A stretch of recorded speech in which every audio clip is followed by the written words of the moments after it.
How to make your Instagram account private. So in Instagram, you can make your account private where it limits people and what they can see from your end. So what you want to do is go to your Instagram, go to your profile at the bottom right-hand corner, and then go to the three lines at the top right corner.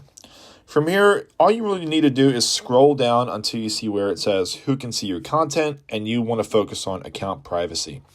Now here, it tells you exactly what's going to happen.